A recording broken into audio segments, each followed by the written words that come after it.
Teman-teman semua, apa kabar? Melanjutkan perkuliahan kita terkait dengan hak kekayaan intelektual. Sebelum kita nanti memulai kepada hak kekayaan intelektual itu apa, kita terlebih dahulu melihat kepada secara makro ya, bahwa di sini ada the evolution of the university role. Di sini kalau kita lihat the evolution of the university role dari traditional mission university yang mendekatkan kepada education and research kepada entrepreneurial university yang berkontribusi terhadap economic development melalui hasil riset mereka yang ditransfer ke dalam economic system. Nah, teman-teman sekalian, kalau kita melihat kepada close synergy triple helix model, kita akan melihat kepada kolaborasi yang terjadi antara university, di mana university itu memproduksi pengetahuan baru dan kemudian teknologi yang kemudian diterapkan kepada industri. Lalu kemudian government di sini adalah sebagai public entrepreneur, di mana mereka meregulasi terkait dengan aturan-aturan yang kemudian diperlukan di dalam kaitan dengan membangun triple helix model ini tadi. Lalu kemudian industri di sini venture capital and large company act as engine of innovative system, bringing capital, managerial skills, and a network relationship that foster the development of innovative business. Jadi ini ya, ada close synergy triple helix model antara university, government, dan industri. Lalu kemudian di sini kalau kita lihat terkait dengan entrepreneurial university, di dalam kaitan dengan hal ini ada triple helix model, yaitu university, government, dan kemudian industri, di mana titik tekannya ada 3, yaitu competitiveness, lalu kemudian ada economic growth, dan kemudian wealth creation.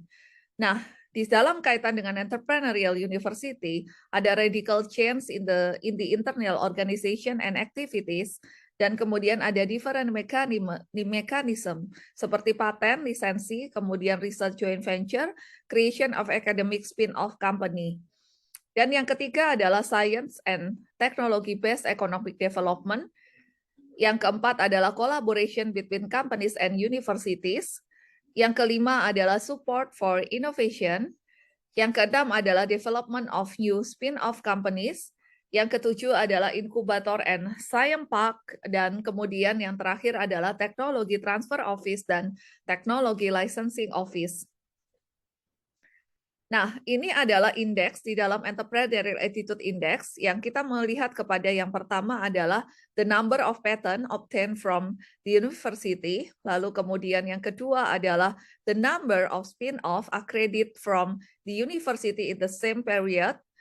Yang ketiga adalah the presence or absence of academic incubators.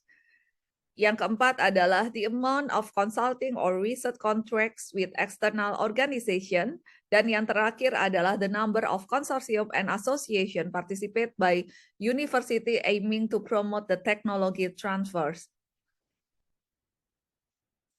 Nah, ini adalah beberapa indikator bagi the world most innovative universities. Semua indikator ini terkait dengan paten dan kemudian terkait dengan komersialisasi yang menjadi penentu peringkat universitas. Yang pertama adalah patent volume, yang kedua adalah patent success, yang ketiga adalah global patents, yang keempat adalah patent citation, yang kelima di sini adalah patent citation impact, yang keenam adalah percent of patent cite. Yang ketujuh adalah patent to article citation impact. Yang kedelapan adalah industry article citation impact. Yang kesembilan adalah percent of industry collaborative articles. Dan yang terakhir adalah total web of science. Ya, score collection papers.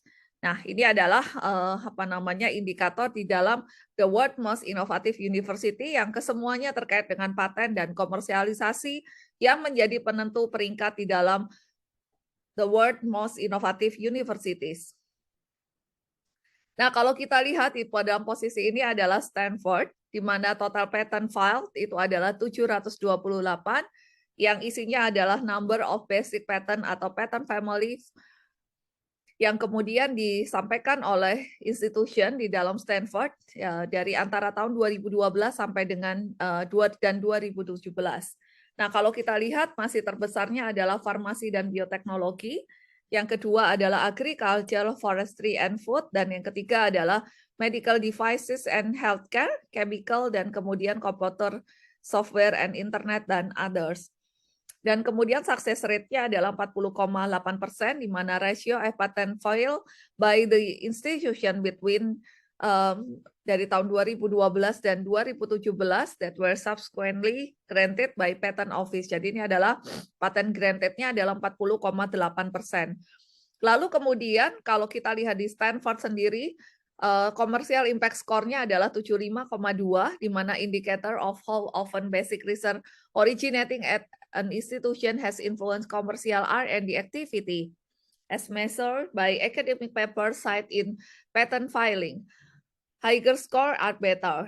Nah, di sini kalau kita lihat ya, commercial impact score-nya adalah 75,2. Dan kemudian kalau kita lihat di dalam MIT, kalau kita lihat di sini adalah total patent file-nya itu adalah 1.614, di mana yang paling besar adalah di farmasi dan bioteknologi. Lalu kemudian yang kedua adalah chemical, yang ketiga adalah agriculture, forestry, and food. Yang keempat adalah medical device and healthcare, dan kemudian semiconductor and electrical component, dan others. Lalu kemudian success rate-nya di sini adalah 44,8% dan commercial impact score-nya cukup tinggi ya, 169,2. Demikian yang disampaikan, terima kasih.